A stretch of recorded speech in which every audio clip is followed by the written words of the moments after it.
Hey there guys, Spexxy here, welcoming you back to yet another piping hot slice of video game history. And in the last episode you may remember I took a look back at the very early days of gaming and the gaming controller on machines not widely accessible to the general public, let's say. Our next machine though was definitely aimed with the mass market in mind, looking to start a whole new trend in video gaming by becoming the world's first ever home games console. Originally designed in concept by Ralph H. Baer in 1966 and taking several years and even more prototypes before reaching a releasable state, the Magnavox Odyssey finally hit the shelves in 1972. This is Odyssey, the new electronic game simulator. You attach Odyssey to your television set in seconds to create a closed-circuit electronic playground. Odyssey is tennis, roulette, football and hockey, analogic, and geography.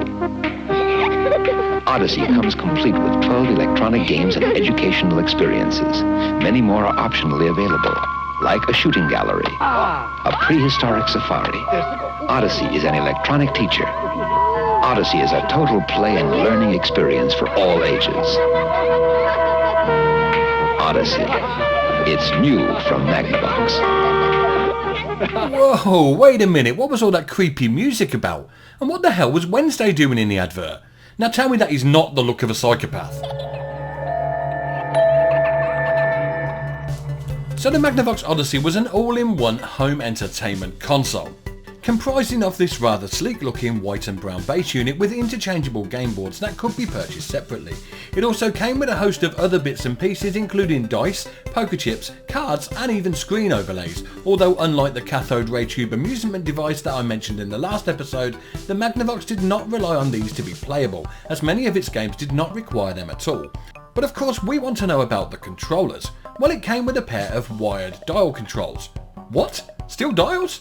Yep, I'm afraid so. Not much has changed there, but it did also introduce the very first video game light gun with a full-size replica hunting rifle, with a little help from none other than Nintendo.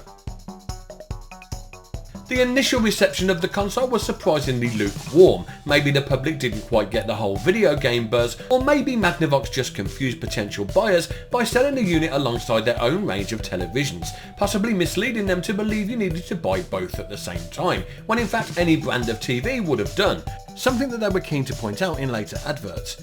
Who knows? But one thing is for sure, whilst the Magnavox Odyssey may have been the very first of its kind, it certainly wouldn't be the last, as things were about to heat up in the world of video games, as soon-to-be rival Nolan Bushnell, after seeing the Odyssey in demonstration and considering it a direct threat to the success of his own arcade game, Computer Space, decided to set up a little company that you may have heard of.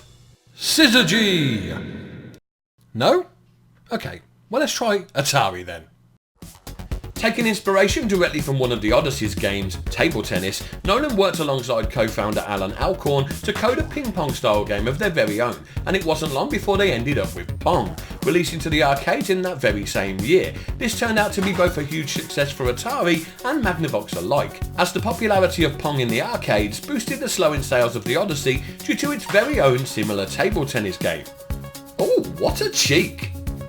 Atari went on to release their very own home version of Pong in 1975, with numerous other companies jumping on the bandwagon, producing many Pong clones between 1975 and 1979, and all of them still have dials and paddle controllers, with the startlingly obvious exception of the Coleco Telstar Arcade. This quirky little beast doesn't seem entirely sure what it wants to be honest. It has the obligatory pair of dial controls of course, but additional to that, it also has a steering wheel and a light gun.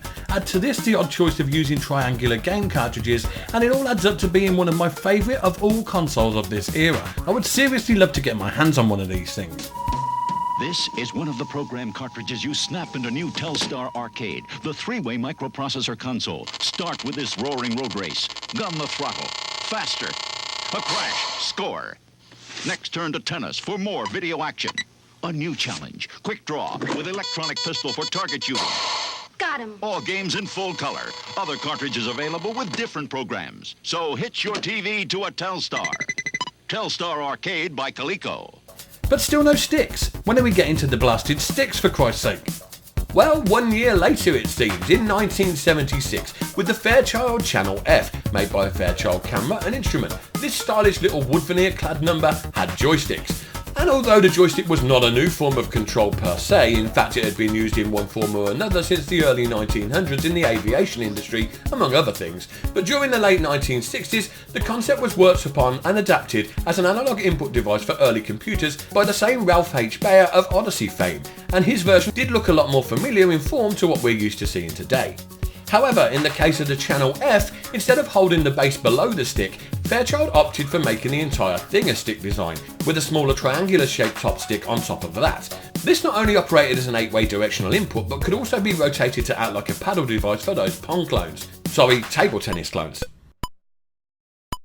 And it didn't stop there, the sticks themselves could also be both pressed in and pulled out for optional button controls, so somewhat revolutionary really, but would it prove a success?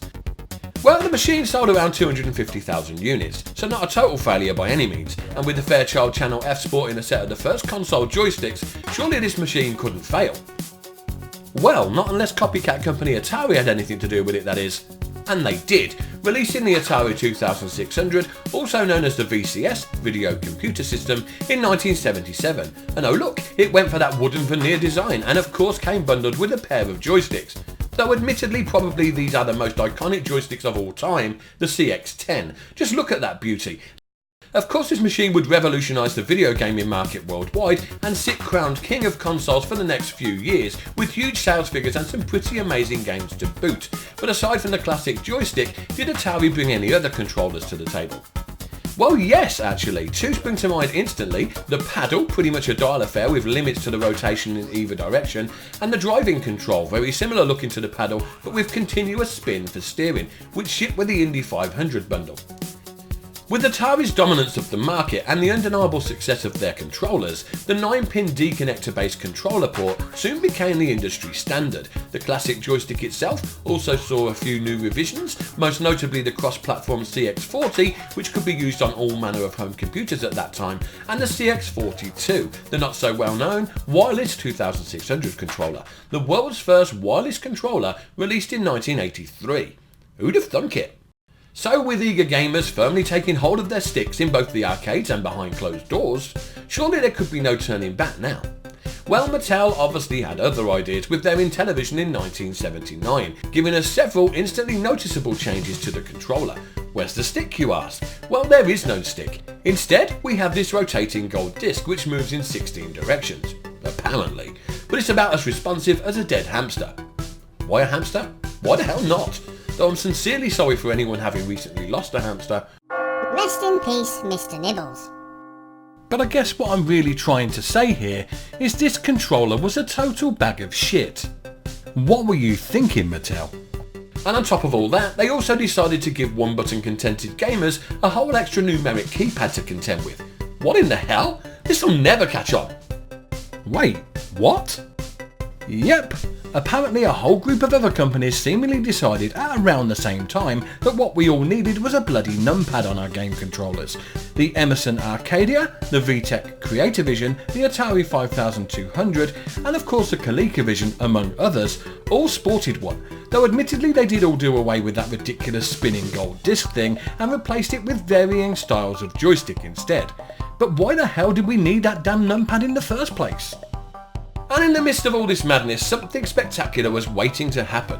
Former board game company Milton Bradley turned their attention to video games and unleashed to the world a truly incredible little machine that I just have to give a mention to right now, quite honestly because I simply love this thing to bits.